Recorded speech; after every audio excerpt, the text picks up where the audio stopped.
Hello everybody and welcome back to Indie Hour at GameSpot. My name is Laureen T and this is the segment where we showcase some of the latest and greatest indie titles to hit the gaming industry.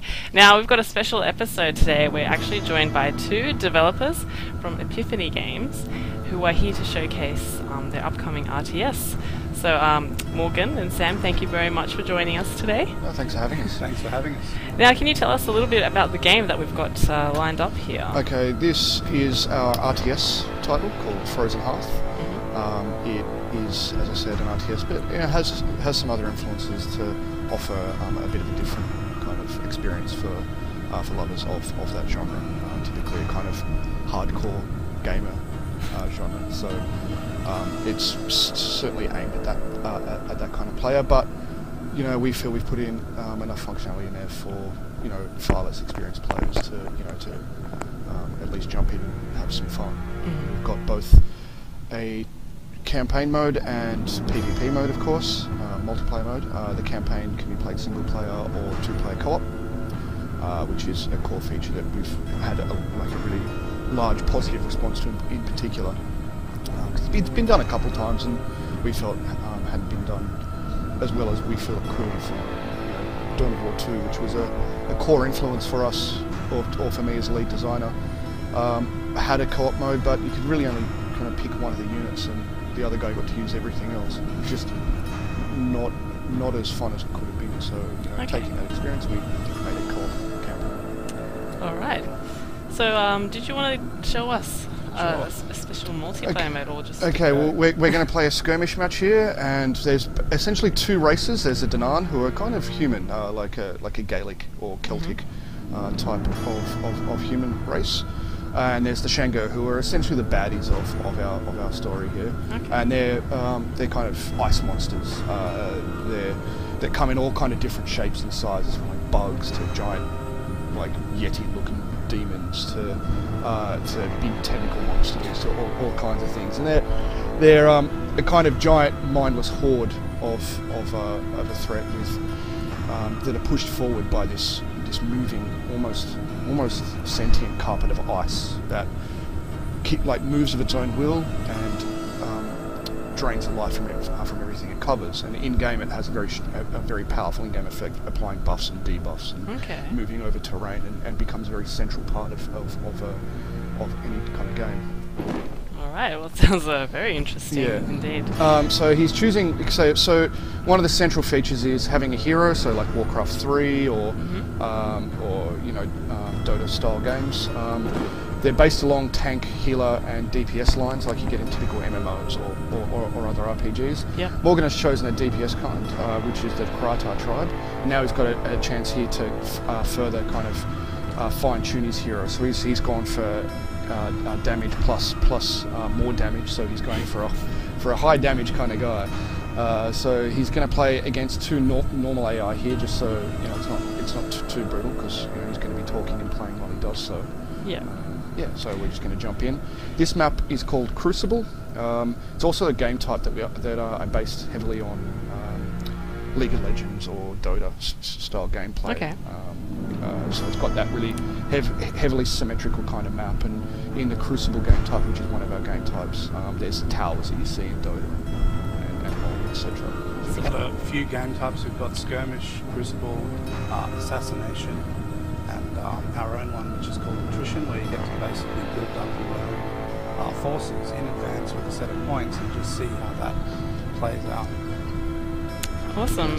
And for those who've just joined in on the live stream, feel free to shoot us questions if you have any particular. This game actually isn't out yet, so what you're featuring here is what you're seeing here is like a preview of what it's got to offer. So.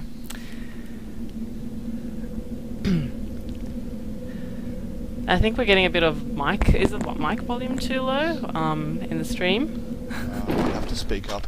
Okay, so this is the central base structure. In this game, I refined it down to a single base with 6 foundation slots where you can build substructures, and these substructures you build to further kind of diversify and improve your army.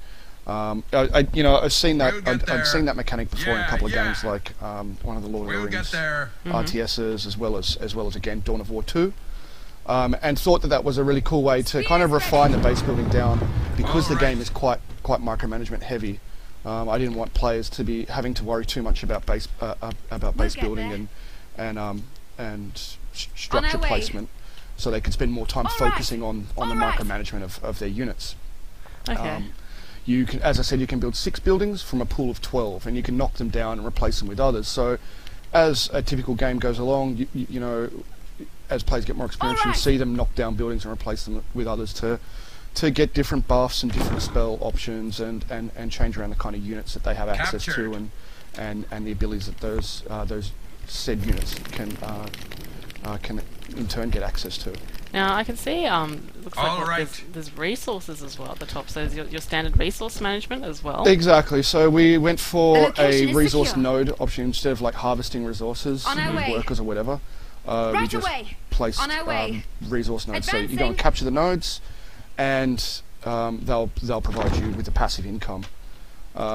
If you look at the middle, you might be able to see if they've captured that node or not. So there's See, the baddies have captured that node there, and as we see, when they captured that node, it laid down a whole bunch of that ice. As you can see, that bluish texture there is the ice texture. If Morgan selects his units there, they'll have a debuff on them of movement speed, and attack rate will be dropped because they're on the ice. And that ice will move out further during the course of the game, and the baddies get the Shango get spells to put down more ice and leave trails of ice. Also, when the Shango units die, they leave patches of ice down on the locations. The that they're location is killed. secure. Now, can I just stop you there? Looks like some people are saying the game volume is a bit our loud. way. Is it possible to turn it down? Yep. Yeah, One that's bar. good. Yes, thanks very much, guys. So let us know if there's any On our way. issues with the stream, and we'll get on that for you. Okay. On our way. So Morgan's just using his basic spearmen at the moment, who, you know, while they would seem kind of basic, by the time you build up your base and build up their options, they can be quite tough by the end of the game. And depending on the hero type that you choose for the Dinan, the race that Morgan's playing, they're up to 9 different hero types. They also get special abilities like Taunt, which is an extremely powerful ability in particular. Now I'm seeing a lot of fantasy influence in the themes and such. Is this an original universe, I suppose? Yeah, so we developed our own IP to couch all our games within. We originally began, you know, just using like Sumerian mythology, which is pretty cool, but it was a bit too zany, we felt. Then we changed to Greek mythology, but you may have heard that Greek mythology has been done once or twice. Yeah. Maybe. Yeah, maybe. So we thought, okay, that's nowhere near interesting enough. So we then, you know, sat down and brainstormed for about a month or so, and myself and our concept artist Adam Paquette kind of went away and came up with our own IP, which is a world setting called that we call Amora, which is a word that's meant to resonate with the word amoral, because that's how we see the world, where good and evil is kind of a matter of perspective. Interesting. And it's kind of a dark fantasy setting with some influences from Celtic and Gaelic and a bit of Eastern European in there as well. And this game that's set within that kind of fantasy world setting basically functions as the first chapter in a series of games that we've already, you know, written designs for and will be developing in the future. So players of this game will be seeing this story kind of expand over a number of different titles over the years. Now, from what I can see so far, you've got the one major, like, hub, I suppose, of buildings there. Do you go on to build additional buildings, or is it more about focusing on creating units in your army? It's more about focusing on the units in your army. You only get the one structure with the 6 slots to build substructures in. The structures are in 3 tiers: Tier 1, Tier 2, and Tier 3. In order to build Tier 2 structures, you need to build 3 Tier 1 structures. In order to build a Tier 3 structure, you need to build 2 Tier 2 structures. Okay, so it's like a, you know, there's a tech tree sort of. Exactly, and in order to build higher tier units, you need to be able to get the structures up those tiers first to unlock that build. As you can see, Morgan's getting in the thick of it there. He's having. Having Okay, killed what himself just in happened there? teleport. Were you killing like the monsters? Or? He was fighting against the very base unit of the baddies, the Shango. The unit's called an Impest. It's basically like a Zergling, really. And they're not super tough, but if you play using the Shango, you can research upgrades to increase their squad size dramatically, so that they become surprisingly tough late game. Yeah. But they also have a primary function of basically dying and leaving ice behind, so that when they die, they're making the enemy weaker by leaving these patches of ice that drastically impact kind of combat effectiveness of enemy units. Now, looks like we also have a question from the stream. RickMetal_6 has asked, is there a free 3D cam view? I'm not sure about that, Morg. I think that it's something that we want to do later next year when we release our developer tools and things like that. This is basically the first release of the game. Our intention is to keep building on the game and make it into some sort of esports game that people can use, but also a game that people will mod. So I think it'd be released at the same time. Okay, cool. And if you have questions in the stream, feel free to shoot them through, guys. As Temptress has pointed out, yes, I will be relaying them to the developers. So, yeah, now's an opportunity. As Morgan said, we will be releasing developer tools really early on.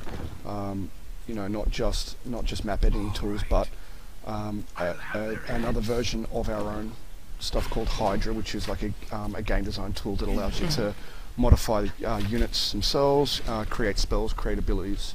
It's what I use to basically make the entire game, because I don't code. We had to develop this thing that was kind of enabled me to, on the fly, change hit points, damage, make spells, abilities, all kinds of things. Really, really quickly. You need to build up some dudes and go kill them all. I know. And Havelon has just asked, what game is this, and when is it coming out, if it isn't out already? That's a really great question. Good question. This is the game is called Frozen Hearth. So It is an RTS, and it's coming out. We're releasing digitally 19th of November. Yeah. Yep. so it's not out yet? Not out yet, but coming out soon. We'll be releasing on a number of different platforms. We're on Steam Greenlight at the moment, so it'd be great if you guys went and checked us out on there and upvoted, so that we can also release on Steam. Okay, now that unit you're controlling there, he's not the hero. No, he's not not the the hero. hero. He's the hero's special unit for his tribe. And what I'm using him for is defending my base. So basically, I've got a bunch of archers which are sitting there, and I'm running this guy out in front because he's very tough, and he's basically. He also has a damage aura got a around damage him. aura. If you put the mouse over down the bottom left there. Oh wait. No. Wait till you deal with We've this. gotta, this is not. You're getting attacked? You're getting attacked by the enemy's hero unit, which is called a barrier. How did they even get in Extremely there? big and Killed tough. my hero. They've come around the top there, so you need to rebuild your hero. I don't have enough resources. You are getting smashed here, Mark. I know. This is actually And I like a said pretty we should tough make game. it harder. You're normal. I'm not That's used to alright. it. I blame you, computer. You can blame the mouse. Yeah, it's the mouse's fault. Now your hero, since he's died, is it possible to revive him? Yes. Yeah. At a cost? Yeah, so there's a number of different kind of game types. He's playing skirmish at the moment, so it costs him resources to revive the hero, but with one of our other game types, which is called assassination, your hero will just respawn automatically, because that game type is about killing the enemy's hero X number of times that you set in a lobby, of course. So it's a score to 5 or 10 or whatever, 500 if you want to play forever. The game has been in dev for about 2 years of dev plus a year of pre-production, so about 3 years in total. And we've been in a studio for about 6. Now, do you have a population count as well? Yep. Yeah, so that's so you do have a population as well, that you begin with a lower amount, and as you build more structures, depending on the tier of the structure, adds more population to that. Okay.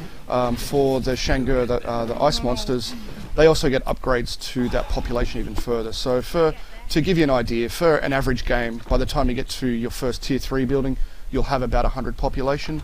If the Shangur really want to and go for all the upgrades, they can get their population up to about 174. which if they manage to do that, will enable them to build probably an overwhelming force, but it takes a lot of time and a lot of resources to do that. This guy's coming in. Looks like the AI is being fairly aggressive as well. No, I got this. So the mode that you're playing to win is the aim to destroy their base?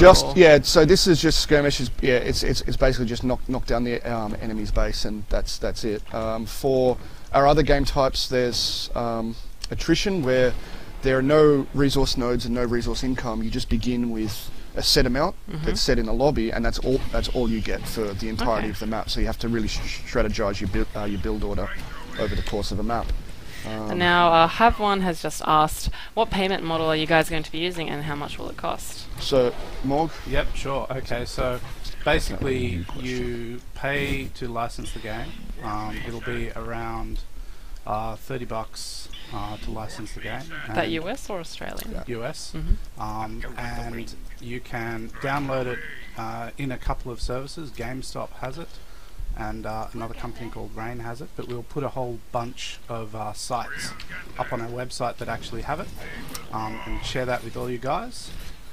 And once you buy the game, you basically just play it for as much as you like. We will have some DLC items like things like campaign packs and things like that, and some of these will be free and some of these will be paid, depending on what they are. Okay, cool. Keep the questions coming, guys. If you have anything to ask, feel free to let us know, and we'll do our best to answer them. Yeah, I actually just have to really fight. Looks like you're getting attacked fairly aggressively. You're getting smoked here at the moment. No, I got this. You got it? You're all over it. Now I noticed you're focusing a lot on using the skills and utilizing your army. Do you really need to think about expanding as well to capturing resource nodes? So yeah, I mean, if you especially because of the ice, if the Shango player is going out and capturing a lot of nodes, they're going to be pushing ice all over the map, which means you're fighting on ground that is basically making all your guys a lot weaker. Yeah. So you need to get out there to capture the nodes to prevent them from pushing ice forward, and keep that kind of battlefront back further away from you. Yep. So as Morg, he's probably having the most trouble because he's only got a couple of nodes, and they've got the most. So they're really encroaching on him with a lot of ice. So. Usually I'm better. The ice sort of reminds me of creep spread in StarCraft almost, except it's more debuffs. Certainly does. Yeah, I mean, it's more brutal than. Yeah, so it's not there so that you can build on. It's there really to provide a massive combat advantage if you really go for ice upgrades and looking to improve your ice and do everything you can, like cast spells and have your MPS lead into combat so that they die and leave ice behind. So that's there to, if you really micro the ice a lot, you can really swing battles in your favour if you're using it heaps. And it's a thing that we've seen as we've played it more and more in the studio, and everyone's gotten more experienced. The fights have really become about pushing that ice backwards and forwards a lot. You might want to get out of there. You're right. No, you're right. No, yeah, it's so true. It's a shame. Now, what type of different resources are there? I can see 3 icons at so the top. there's essentially okay. So the Danaan have 3 resources: food, wood, and metal. The Shango only have 1, which is just life force, and that was there as a bit of a bonus for the Shango, as the Danaan units get experience and get better in combat, while the Shango don't. I see. A couple of the checks and balances I've put in there to kind of counter those kind of things have been, having those multiple resource types, so they have to worry more about their resource income than the Shango do. Interesting. You don't see many RTS games giving the different races different resources as well, so to speak. Yeah. So the 2 races are fairly asymmetrical in that regard. Like, they work pretty differently across the board. But in the interest of balance, I suppose that they are. Yes. Yeah. For sure. And it's that kind of. I mean, I've felt with a lot of games that kind of asymmetry can offer an odd way of kind of balancing things just in and of itself by having things that are so different. You don't have to worry so much about adding one little thing to make something else balance out elsewhere, because the Shanghai and the Danaan work so differently. They kind of just do their own thing, and I've only had to worry about each of them, and it's just kind of worked out quite well as I've had to balance over the past 6 months or whatever more intensively. Havon has also just asked in the stream, how many players per map, and are there teams? Okay, so yeah, there are teams, and we can have up to 8 players per map, so between 2 to 8. Yeah, so that we'd be looking at this Crucible map. Normally it would be like a 4v4 map or a 2v2 map, so up to 8 in a given map. Cool. How are we doing? You struggling? Getting smoked. Yeah. How can you tell though? I mean, units now. I can't really tell just by looking like who's in the lead and who's winning. Well, So I I've guess got 3 nodes. I guess he's They've got because they're pressuring him so heavily these base. That's a decent indication. But also, again, back to the ice, it serves as a pretty clear kind of battlefield indication, or a battlefront indication where the kind of battle is, particularly if you're playing Shango versus Danaan. Oh yeah. If more of the ice, if more of the map is kind of covered in ice, that's usually in most games kind of letting you know exactly who's I ahead. see. So it's kind of like, as you mentioned before, when you took influences from games like League of Legends, it's like how far they've pushed the towers down and such.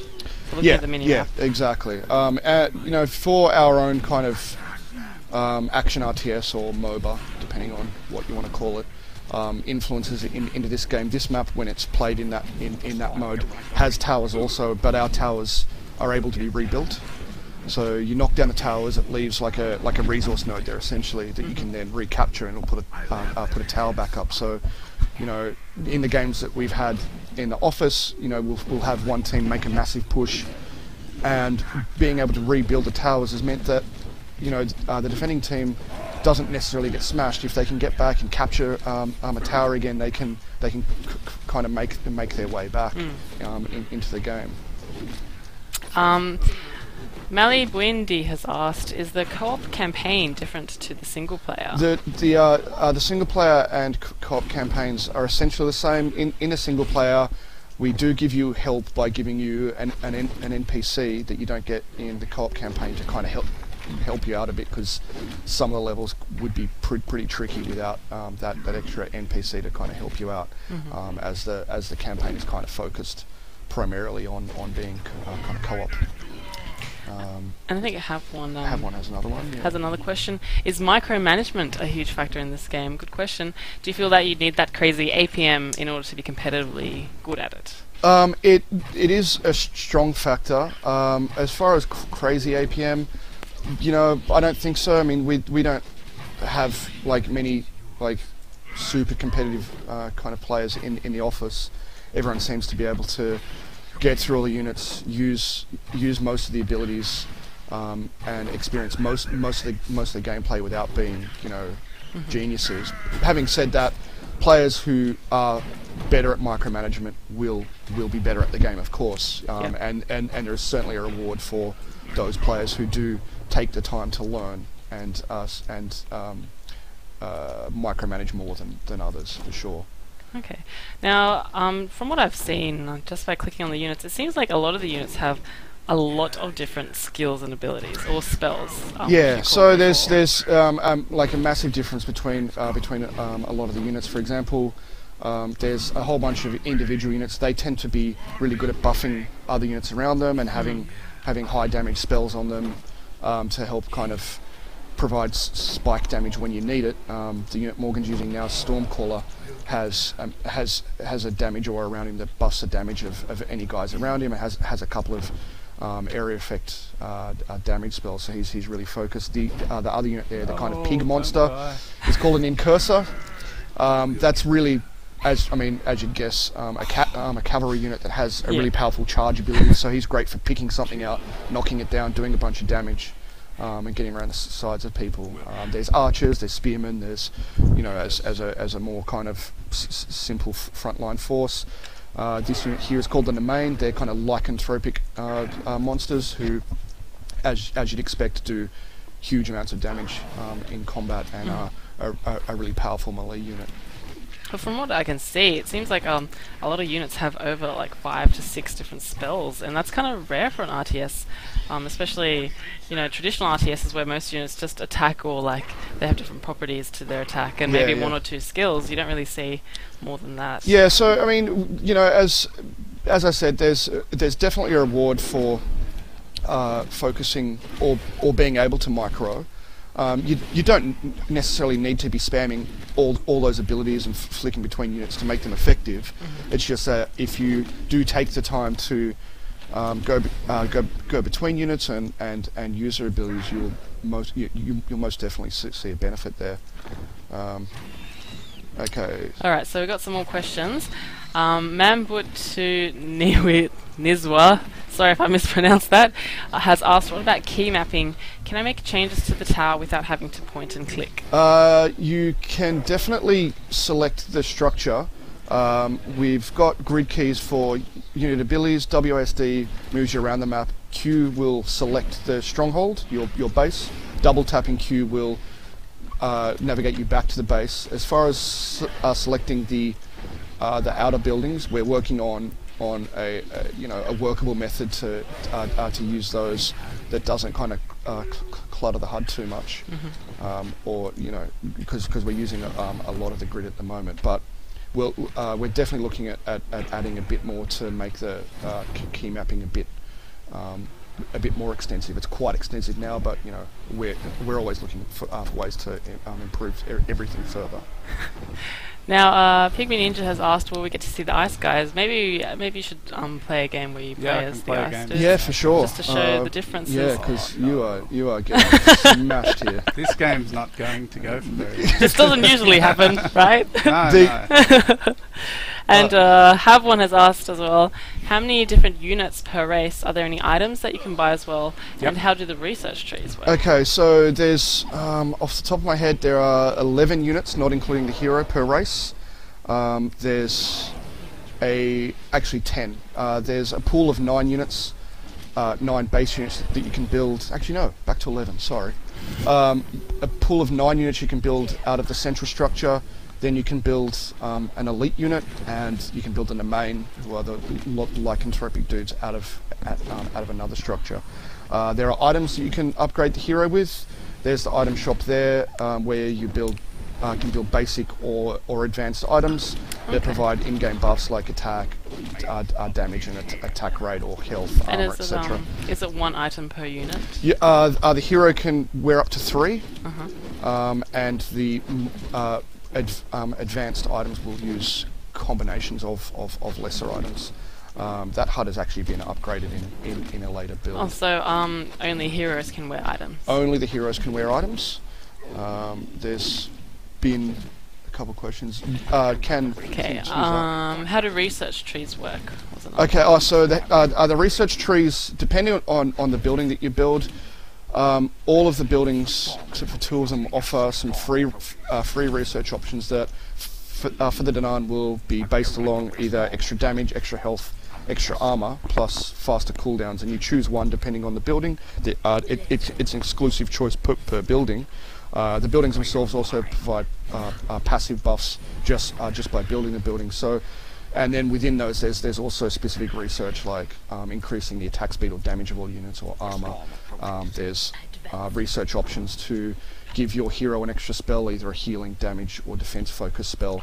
So a lot of the research trees are based along those 3 kind of options: defense, damage, or healing, and it depends on what building you build and what choice you make. So those choices are really modular, and you can change them throughout the game. So if you're finding that the choices you made at the start of the game are not working for you, you can deconstruct buildings and build new ones to kind of go change your options over the course of the game. Is the player penalised for deconstructing buildings? Not directly, but you don't get You don't get the resources back at this stage. I could look at changing that, but at this stage you don't get the resource back when you deconstruct. So it's expensive in terms of resource cost, and that's it really. Okay. I think also Roberto Grand has asked, can other units level up like the heroes can? Yeah, for sure. So for the Danaan, all the units gain experience. It's more in a passive sense. You don't get to choose what options they get as far as their levels are concerned. It's just the time they spend in combat. Actually, if Morgan looks at the Ushtar there, they've actually, those guys, they've actually got one level at the moment. It goes up to level 5, and each level provides them with 3% extra health and damage, so they can get up to 15% extra health and damage. Oh, so leveling up pretty much boosts like the stats of the yeah, units. exactly. So there's a real focus on trying to keep your guys alive for the Danaan, because they do get better, whereas the Shangur, they don't get experience, so the units are much more expendable, and there's a reward for that expendability in that when a unit dies, they're leaving ice behind and making it even harder for your enemy to fight back against, the next guys that are behind them. Very interesting. Now I think maybe we should take a look at the other race. Yeah. Yep. Alright. Or do you? No. We'll have a game with the Shangur. Morgan can run us through the paces there. You've been smoked. You're not going to live that one down. Oh, well, look, even shows any kind of office bragging rights for a while. What engine is using? Being asked by Gordon, I think. We use the Gamebryo engine, which is an engine that we've also done a significant amount of development work for as well. You want to go into that a little bit too, Morg? Sure, okay, so we basically have done a whole bunch of upgrades to the Gamebryo engine, which improved a whole variety of different things, and we licensed those upgrades back to them, which basically enabled us to take the revenues from that and invest in this game, and this is basically the game we wanted to make. So doing work with the Gamebryo engine really worked out well for us, and things like our terrain engine and our deco system and things like that have all been licensed back to them, so anyone who licenses that engine will get access to that. And for those who've just joined us in stream, this is Indie Hour, and we're here from two developers from Epiphany Games, showcasing their upcoming real-time strategy game, Frozen Hearth. So, you're playing he's playing as the Shangur, who are basically ice monsters. Okay, wow, that looks very, very nice. So that border around the edge of the screen, does that basically highlight or tell you when... That fades in when you're over the ice. So that you have an idea that when any given bit of terrain you're looking at, if it's been iced or not, particularly towards the edge of the ice, you kind of need to know where you are. That's the hero monster for this type of Shangur, called a Hierophant. The Shangur skills and spells are very different to the Danaan ones. They're based more around really buffing their guys around them. Where the Danaan hero is about making himself a lot better, the Shangur one is really about making guys around him a lot better. So he'll have one of his skills is called Pandemonium. That makes an aura around him. The aura itself doesn't provide anything, but what it does is provides a secondary buff from any other skills he takes that is applied to that aura. So as he increases the size of that aura and takes levels in his other skills, it'll apply things like movement speed, health regeneration, dodge, extra armor, and things like that to all of his guys within that aura. Now I'm also noticing, I guess, in comparison to like a traditional RTS, that there's no real worker unit, so to speak. Yeah. Is that an intentional? Yeah, move? for sure. Because we, I really didn't want a particularly defensive game, so there's not really much in the way of any kind of tower building or and because we'd reduced the base building down to the one structure, there was really no, and also with having resource nodes, there was really no need whatsoever for a worker unit. It was just kind of taking up space in the HUD if we had it there. So yeah, we just kind of left that out. It had made an early appearance in the early kind of versions of the design, but got taken out pretty quickly. Yeah, well, it's interesting because it does mix things up a bit, and I guess it makes the player have to be more offensive in terms of when you're going to take nodes and. There are like a couple of defensive structures like towers, but There's only 2 of them. One of them will disappear after 2 minutes. That's for the Danan, and the Shango version kills the very expensive unit that you use to build it. So it basically sacrifices itself to become a tower. While it doesn't disappear after 2 minutes, it's kind of expensive. So you don't want to be doing that too much. Now I think someone else has asked a question. Have one asked, what's the general flow of the game? And he heard us mention towers. How do we win? Okay, so basically, depending on the game type, affects the manner in which you win. Typically, it's based around destroying the enemy stronghold. That's for most of the game types. But for assassination, you will have a player be removed from the game if they've spent all their resources and can't build anymore and can't build any more units. They'll lose at that point, and it'll be the last person standing in that case. For the assassination game type, it's about killing the enemy heroes X number of times. So, but a good general rule of thumb is if you destroy the enemy's base, they're out, and you'll eventually win. Okay, now Pygmy Ninja has asked, do you get cover bonus in the terrain? What do you mean by cover bonus? It means like so in games like Company of Heroes or Dawn of War 1 and 2, if you took cover behind walls or whatever, you'd get a defensive bonus. While in some of the campaign levels we do have bonuses for. In fact, there are some elements of buffs or debuffs depending on the terrain you're in. One of the levels I designed for multiplayer has a swamp area that has a debuff to movement speed and armor if you're in it, so that is there. If you're on the ice, enemies that are standing on the ice will get penalties to movement speed, attack rate, and depending on the kind of upgrades that you take, will also get kind of penalties to spell cooldowns and spell damage and things like that.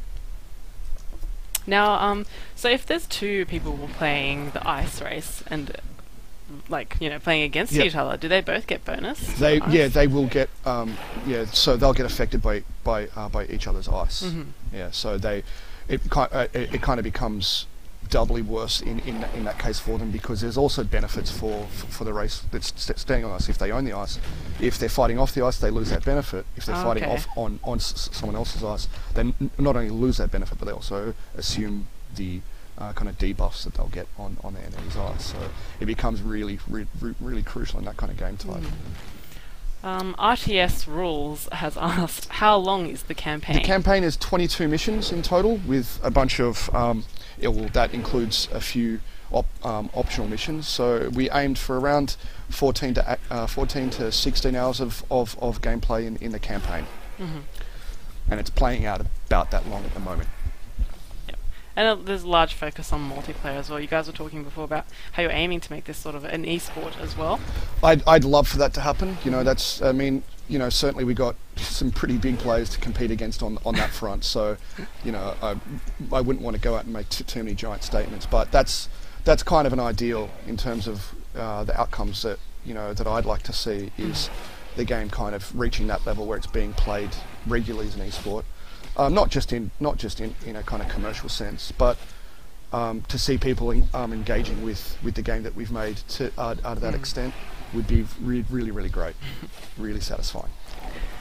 So you're playing the Hierophant there. Yep. He seems to have a lot of skills in his arsenal. How do you go about deciding which ones to use? The way the Shango work is that basically you have to get all of these skills that you can, because they have an aura, and the better that aura is, the better the troops are around the hero. So the individual heroes are pretty weak, except for the barrier one, which has got the most hit points in the game. But the way this guy works is I have to make all my guys better, which is why I've bought all these. So I'm basically looking for experience, but I've run into an enemy hero. He's actually low on health. Is he? Yeah. Let's get him. Get some spells on him. Well, further to that, given that there's so many spells and skills to upgrade in the course of a map, it's extremely unlikely that you'll level everything up. So what that means is that you have to make a choice about the things that you want to upgrade. I got ambushed. For the Hierophant in particular, he's kind of got a DPS focus, and in particular a DPS focus with spells rather than with units. So he has a high number of damaging spells. So a good option for him is to really focus on leveling up his spells and have him really output a whole bunch of damage by himself. This spell he's about to cast is called Dread Aura. That does a stun and damage in an area effect around him.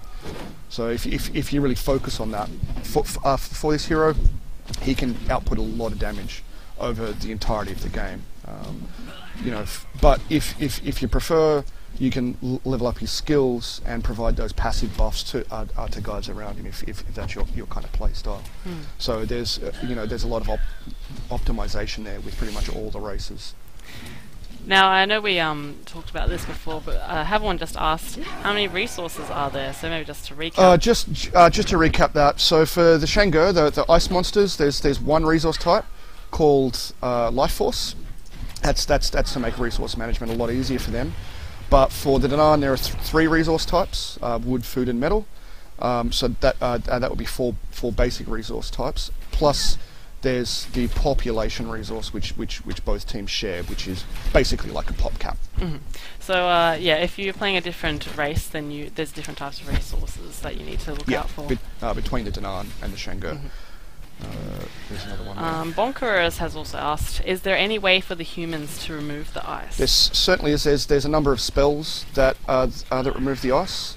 That will, if you level up the area that they remove, can get extremely large. So while they do have a lot of options to remove the ice, there are more options for the Shango to push the ice forward. So for a Danan player to really remove a lot of ice, it's something you have to focus on. But you are rewarded if you do that. There you go. Now, how's your battle coming along? Yeah, getting smoked again. No. It was a cunning plan. He's luring them into your trap. Luring them into the minaret trap. Look. Is it defending itself, that structure? Yeah, it is. So the base will attack itself. Plus, there are also defensive structures you can put there that don't offer anything but a bit of toughness for the stronghold and an extra kind of attack. That's usually a last ditch. Kind of tactic to employ when they're right on top of you. Yeah. What's that little icon at the top there on the left of the life force count? This one here. That one, yes.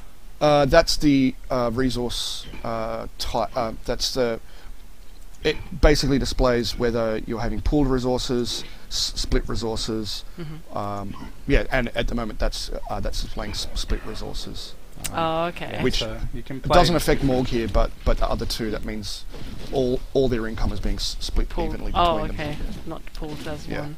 And the 85 is all underneath. What does that indicate? That's the number of experience that Morgan's hero has. Morgan's dead hero. Dead hero. When it's back online, he can spend some of that if he's able to. All the spells cost an increasing amount of XP to raise. See, look at that. It was a trap. They didn't know. The ice does in fact creep, Gordon. It will creep out from resource nodes in particular, and from the base. So capturing resource nodes and holding them will show that will result in a lot of ice being pushed around the map. They tend to make pathways of ice between the resource nodes before they then spread out even further. Now, I think Polar Rage has also asked, will there be upcoming or more races to come? Okay, so what we'll be doing with later DLC is adding more tribes for the Danan in particular. The first projected tribe to be designed and released will be focused on kind of death magic, so raising up dead warriors, using the dead of the enemy to create more warriors. That's still kind of in late design, but that'll be being worked on soon. So yeah, we'll be adding more for the Danan and more kind of archetypes for the Shango as well. So there'll be ongoing patches and more campaign levels, more races, more tribes. Yeah, more everything as we go forward. Cool. Keep the questions coming, guys. For those who've just joined us in stream, we are looking at Frozen Hearth, an upcoming real-time strategy game from Epiphany Games. And we do have 2 developers here on the stream, so if you have any questions, feel free to shoot them to us. Bonkers has got a pretty good question there. So Bonkers, you just checked out our website, and there's a similar game on mobile. That game's called Runic Rumble. It's set within our world, and it's a game where it's basically a gesture-based game where you draw to cast spells. That won't feature in Frozen Hearth. That was Bonkers' question. But it's going to feature in other titles in the series, specifically our next major title, which will be the second chapter of games that we have on this kind of narrative.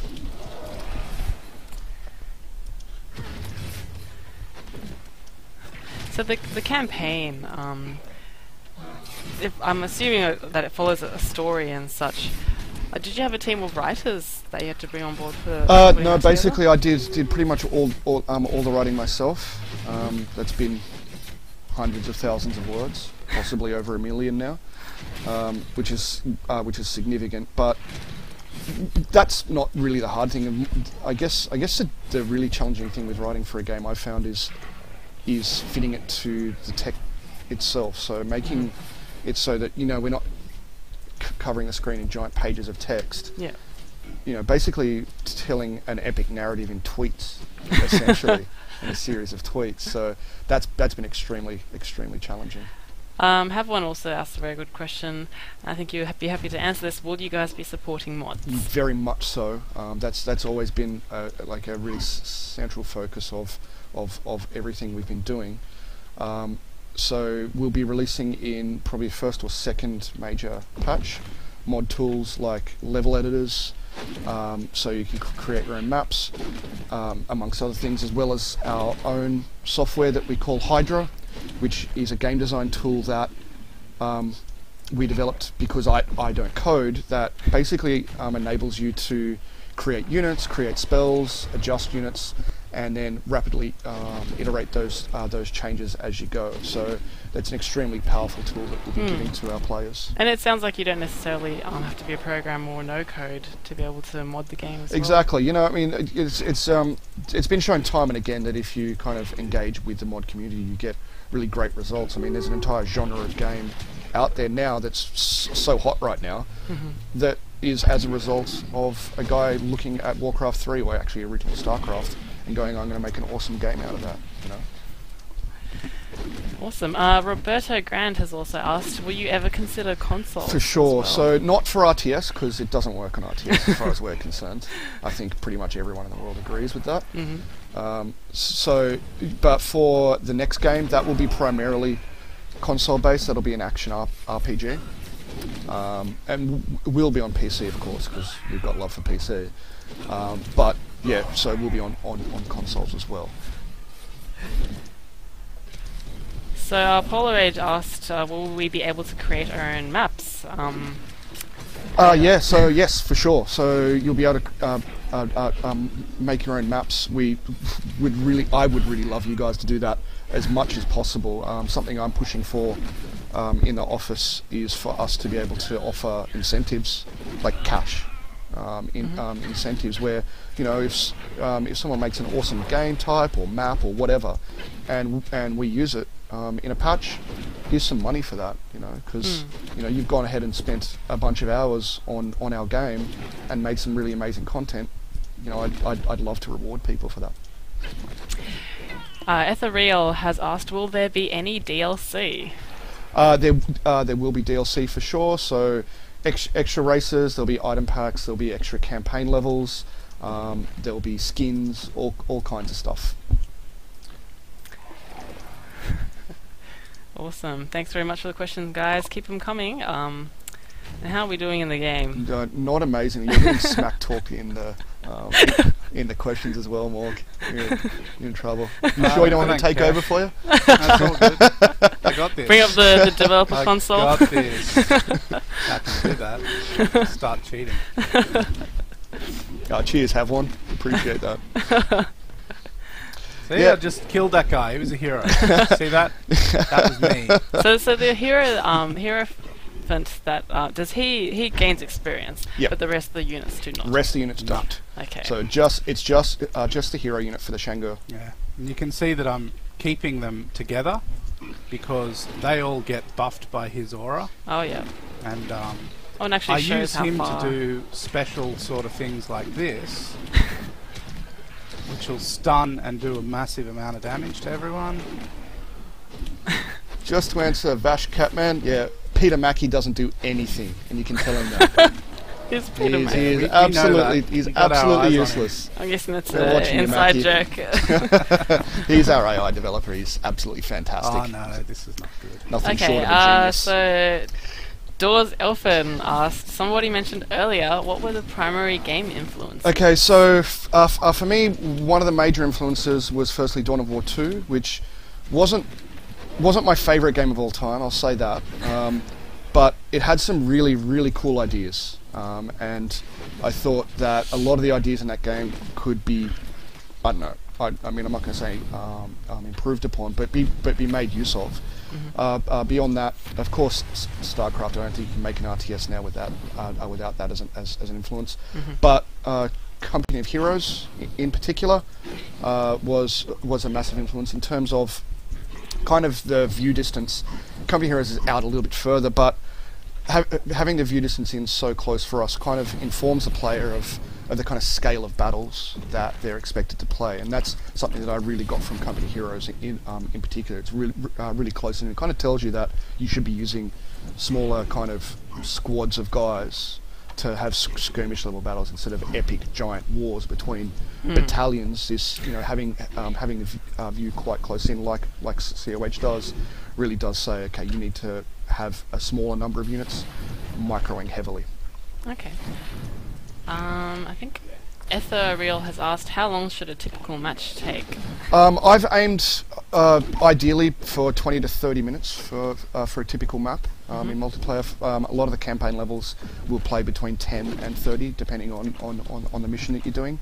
So yeah, I think around a half hour is, I feel, a pretty good length of time to be playing a level. Okay. Cool, and I think yes. It is. This game will be out in November. Around November 19. Yep. On a number of different digital platforms. Also on Steam, depending on how Greenlight goes. But you know, who knows with that one.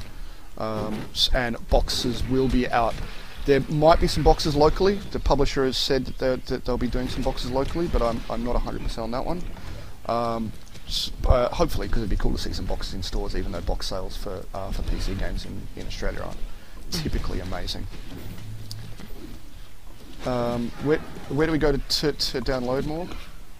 Go to our website for finding information, but you'll be able to get it from GameStop, another service called Rain, and you'll also be able to get it from a company called Gamers Gate. And those are all online. Yep, all Online avenues. distribution. Yep. Alright, that's it. See, look, I'm winning. You're getting in there, of course. Now you've got to take down a structure. See, also the substructures themselves also kind of will function as a wall.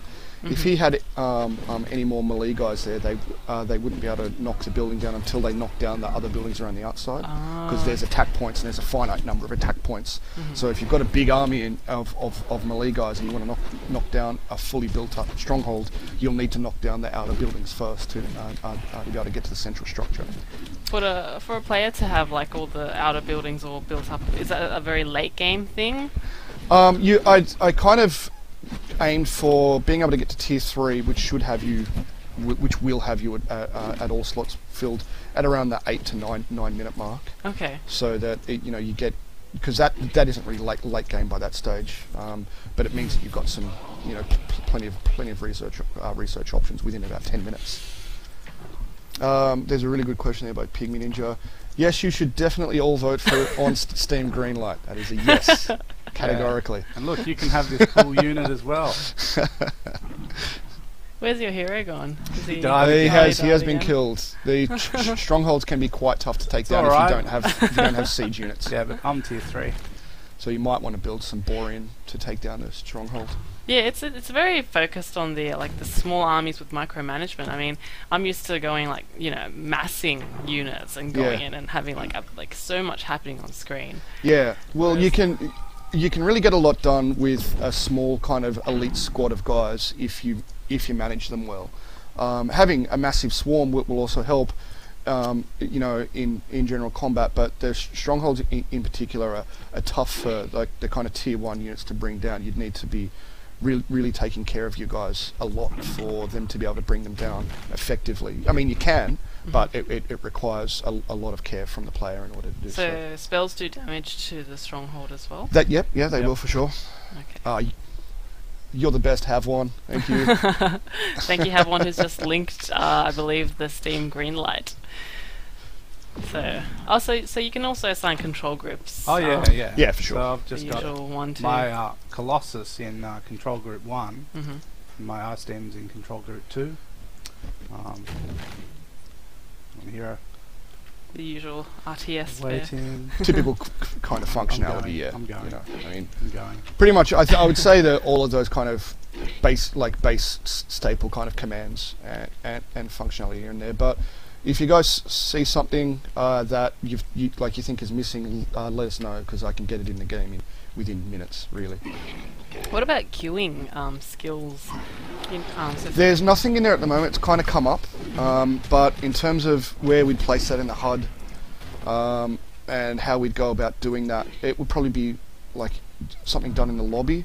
Mm-hmm. So there's been kind of discussions about that, but we thought we'd put that on the back burner for now while we're just trying to get to release, and we can look at that later and you know, and update pretty quickly if we find a great way of doing that. And are all the skills and spells that each unit can use assigned hotkeys? Yep. So we use a grid key system from R to Y down to N and V. Which are bound to there. I think you can move them around if you want from there. I'm pretty sure you can. I tend not to. Bonchorus has just said 1A, 2A, 3A, 4A, 5A, 6A. I was just thinking the exact same thing. Now, Roberto Grant has asked a good question. Can the humans and the ice guys co-op together? They can, for sure. It has resulted in some interesting kind of logic puzzles for the devs on how to work out resource sharing, but they've managed that pretty well. I'm sure there's going to be some kind of zaniness in there, but it seems that working fine as far as that's concerned. But yeah, you can definitely have the Danan and Shango working together. Yep. Not through the campaign though. The campaign is all Danan. Yeah, well, Look at that. Make any logical sense. They're running. Have one has asked, are there any plans for an official MOBA game type, or is that something that you'd want the mod community to look into? We actually have one in there right now. This level that he's playing on now is actually the map that we use for that game type, that we call Crucible, which has a typical kind of tower thing that you see in MOBA game types. But instead of having creep, you have to build your own creep essentially. So, and also the towers are rebuildable, and we've got that ice mechanic underfoot as well to provide a bit of difference there for that game type, whilst making use of what is a fantastically fun genre. I've been playing the hell out of both Dota 2 and League of Legends for the past year or so. So that's there you go. That's been a key influence in the last year. Vash Catman has asked, can you share some insight into co-op? Okay, so just to provide a bit of a narrative background, the Danan as a race, the human race, are not great at working together. They tend to be individualistic to a fault. So the narrative of the story is that there's these people who really don't get along with anyone but their immediate family, and they always fight amongst themselves and whatever. Until they're invaded by these horrible ice monsters that are basically a single-minded entity. So the complete opposite of the Danan in a psychological sense. And the Danan then have to kind of work together to fight against this threat. So that's shown by the players having to work together. However, the first mission of the co-op campaign is a PvP map where you fight against each other. Just to kind of set the tone that your people traditionally don't play well with others, and that they have to learn that over the course of the campaign. And as you succeed over the campaign through working together by healing each other, working through puzzles, doing both kind of skirmish game types and more RPG kind of focused ones where you have to walk through kind of sort of kind of Diablo-y maps and mazes. the rest of your people don't work together, and they get slaughtered. And so where, as far as our narrative is concerned, a lot of RTS campaigns are about conquest, where you'll start them in the corner of a map and spread over the map. Yeah. Ours, you begin with the map and it gets pushed down to a little corner, so that the game isn't about conquest. It's more about survival than anything else. Okay. Pygmy Ninjas asked, can you zoom in on some of that action? Yes, you definitely can. So you might want to go find a fight in order to do that. Probably That's a good one there. Get him casting some spells and stuff, so we can have a look at that. Try not to. Oh, is he alright? He just got smoked. Ah. Oh, he got killed. Roberto Grand asked, any cheats? Up, down, left, right, left, right? There are cheats for the mods at the moment, but no cheating. So Dorzelfin has asked, so if the ice guys have the ice advantage, what advantage do the humans have? Humans, all their units get experience, so their units get tougher over time than the Shangur. So if you look after your guys, they will get a lot stronger, and the Narn tend to have a lot more healing spells and things to keep their guys alive. So that's probably the major advantage. Having said that, they also have spells to remove ice and things like that as well. Okay, thank you. How are we doing? Bonkerers. How easy are the mod tools to use, and will we have to pay for it? The mod tools are super easy to use.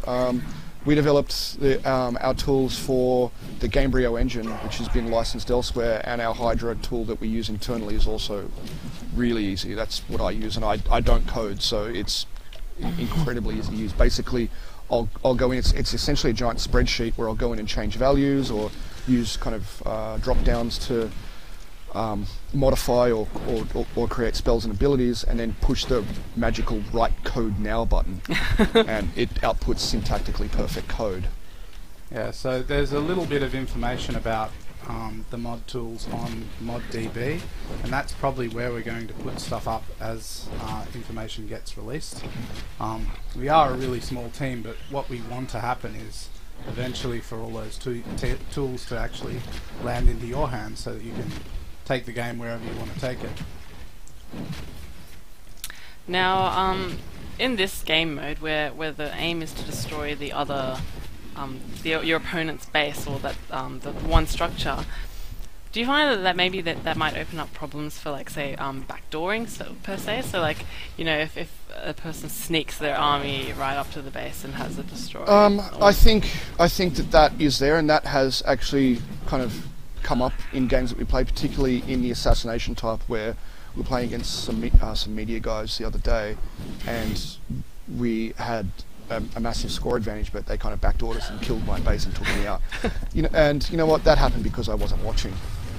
So I guess while that's there, you can also do things to strengthen your base, to make it a lot tougher to kill, increasing its armor, its hit points, providing extra attacks for it. So there are kind of options if the player takes care, and I'm kind of not afraid to kind of say to people that you need to be aware of what's kind of going on with your base, to avoid that. Look at the minimap, in other words. Yes. Yeah. Plus, also, we provide visual cues like splotches of blood appear when you're being attacked and things like that. Yeah, actually, I saw that before. Yeah. As well. Very cool. Bonker has asked, if your hero dies, does he lose EXP or abilities? No. Basically, the penalty is that you have your hero out of action for at least 30 seconds, because that's the build time, and it'll cost you resources. So I feel that's enough of. Does it cost subsequently more each time you need to revive him? Or? Not at this stage. I'd actually look at that, because that's a pretty good idea, I think. So, but at this stage, it's just the same cost. And it doesn't say, like, if it doesn't scale to levels or anything if he's leveled up more. No. Gordon has asked, how configurable are the matches? pretty strongly configurable. I mean, you can set the beginning resource amounts. You can set the game types. You can set the maps. You can set the kind of I think even the amount of XP you begin with. If you are playing the attrition game type, you can have it be a quick game where everyone gets a small amount, or a long game where everyone gets a huge amount. There's a whole bunch of options, and we'll be looking at adding more in the future as well. Oh, not again. You're getting smoked. All over you. Yeah, but they're not attacking my base. But this is Mackie will be happy to see this because he's our AI guy, and Oh, okay. he'll be happy to see that AI. That AI is really, doing exceptionally well. really getting the job really done bad on normal. Pigman Ninja has asked, do resource nodes deteriorate over time? That's actually a good question. They actually do. They do output less over time. Also, you can attack the nodes to lower their output, so kind of scorched earth policy if you want. And if you have captured a resource node, does it produce less over time as well? Does it give you less? It will, as you hold onto a node, it will produce less, and then if it gets captured by someone else, it will just pick up where that left off. Oh, okay. Yeah. Cool. That that battle there looks like it's going crazy. No, Mackie is not an AI bonkers. He is our AI our AI developer. Yeah.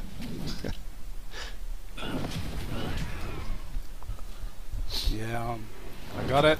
You got it? You Yeah, think yeah, you can take it out? I got it now. I got this. That's their base. Well, that's their. This that's is my structure. toughest unit, and I've got 4 of them, and they do splash damage. You need to bring your hero in there. Get him in there. Get up there. You should get a teleport spell for him as well. Nah, I forgot to build that. now he's just gonna walk across the whole entire map. He'll walk. That's okay. Oh no! It looks like they've got backup. No. It's all good. I got this. What's are the biggest in terms of size, or how much it gets played? As in how many teams? Up to 8 players, There you go. So you which can do- be in any kind of configuration of teams. So you can do 1v7 if you like. If you like, if you're the ultimate badass, you certainly can.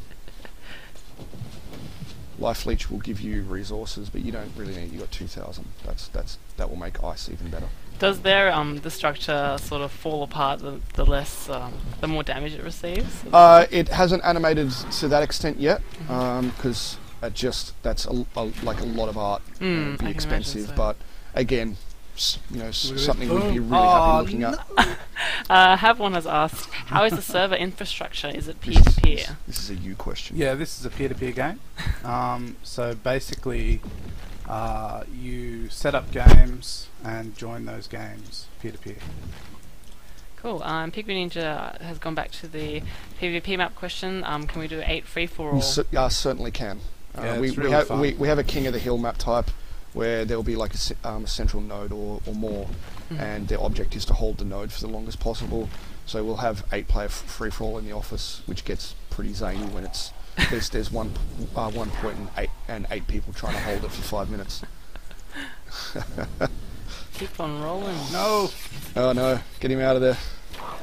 Wow. Run. That's actually probably like the biggest army I've seen so far. Yeah. I mean, you'll see. Typically, the larger armies will be archer-based armies. They've been a nightmare to balance.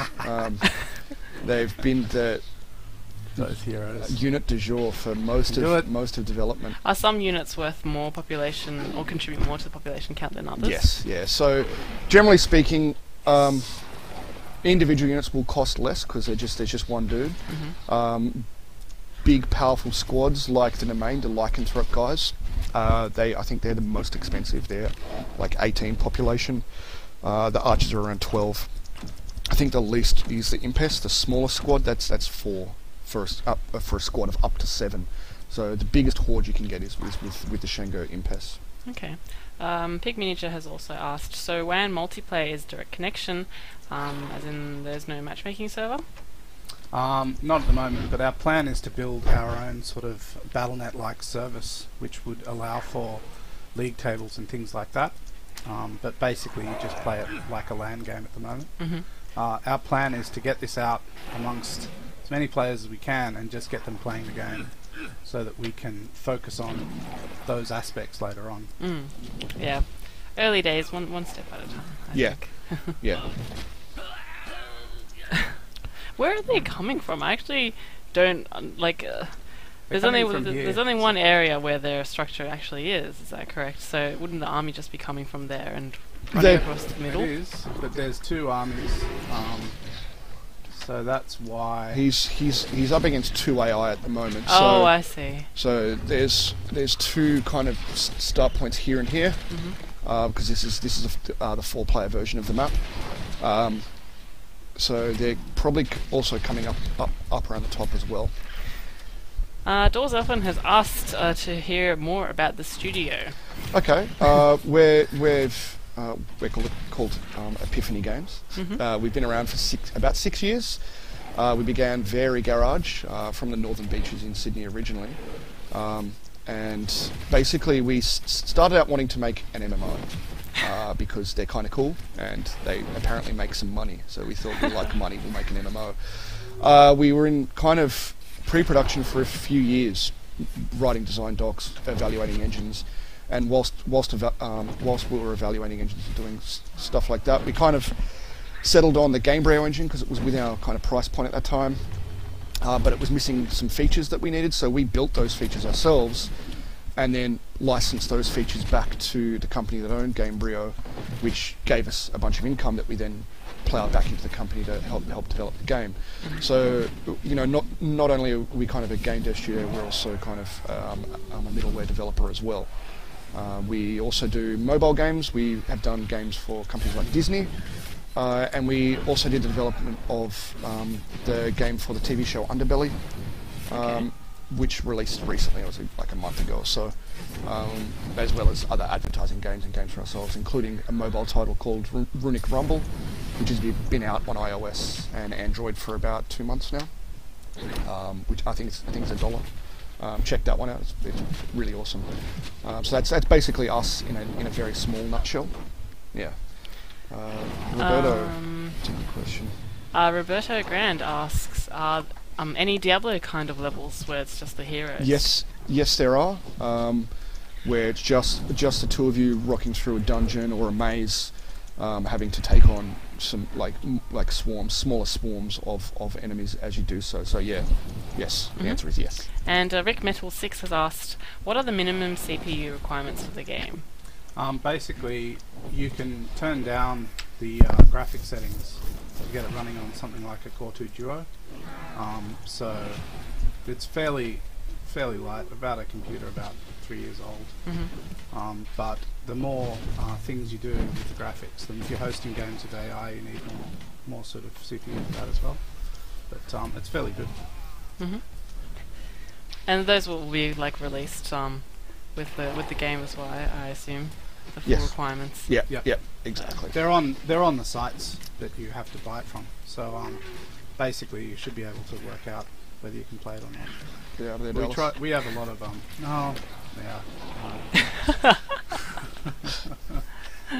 that was the question. It kind of looks like they're swinging things back in their favour. Yeah, almost. they are. I get all the way up to their base. They come in just like they did before. So, yeah, I can't really get into my base, but I have to push. It's a stalemate almost. Almost. He needs to get that hero and focus, I think. Yeah. It's all good. We'll be alright. You haven't really focused much on expanding the ice, have you? Or does that Yeah, sort of I just have. happen My naturally? ice does a big slowdown, so whenever they're attacking my ice, they get slowed down. Drastically, because he's also taken the Tier 3 research option to further improve his ice. But these guys are just... AI's pretty relentless with building units.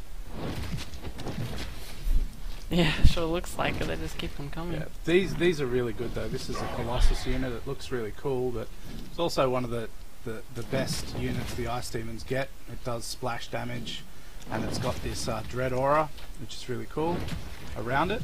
does extra morale, and it's got trample, which actually I'm just waiting for it to cool down so I can A high use damage that. and stun.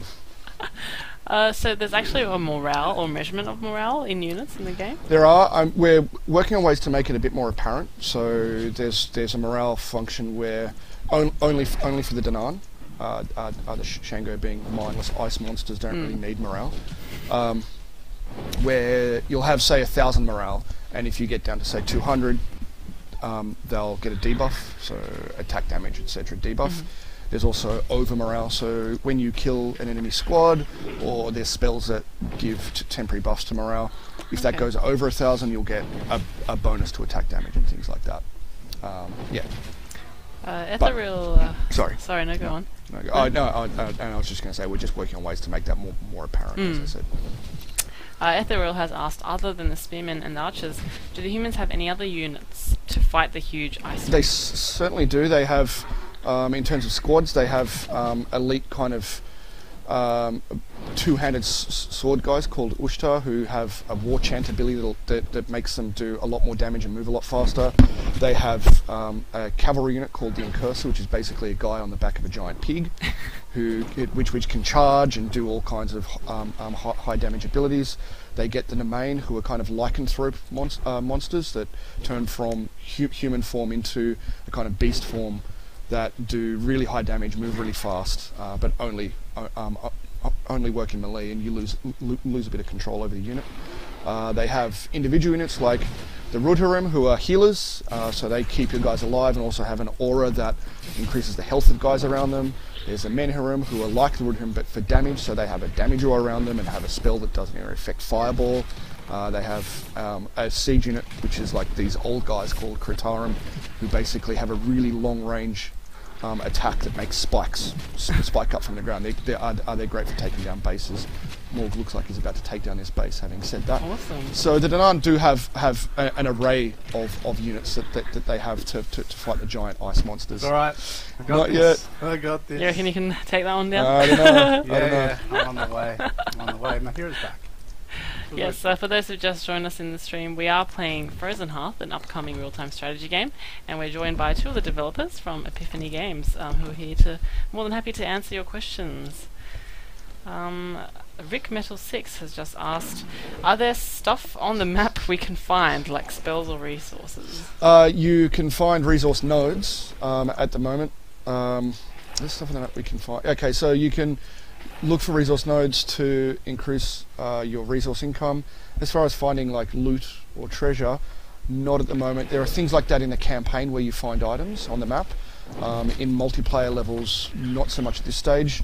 Thinking about adding kind of critters in there, but they're not in at the moment. Cool. Bonkeros has just asked, can we get on to the open beta if there is one? Well, since the game's almost out. Yeah. So that would probably be a no to the open beta. So yeah, that would be not yet, but we're releasing extremely soon. Very soon. So Come on, do it. almost there. How much health does it have? Where? Spell it. The come on. Oh, I can see just a tick of 500. health over. Oh, it's got 1 health. Come on. Oh no! It's got 21 health. Get it. Get it. Yeah. Nicely done. Okay, so that's one of the computers down. Alright, well, it looks like that might be all we have time for today, guys. But, thank you very much for showing us No, the thanks. game. And, Thanks for having us in. No worries, we'll just switch it back to the camera. So that was Frozen Hearth, a real-time strategy game, upcoming, of course. It'll be out on November 19th, I believe, was it? Yes, November 19th. Via digital distribution, so that's available on GameStop, the one that you mentioned, Rain, I believe, was one. And Gamersgate. Yes. So, yes, thank you very much for joining us, both Sam and Morgan. Very happy to have you guys here and show us what the game's about. And as usual, if you have any suggestions for the show or any games that you'd like us to check out, be sure to let us know. You can hit us up on Twitter at GameSpot or on Facebook, which is just GameSpot, or subscribe to us on Twitch for the latest updates of when we're going live.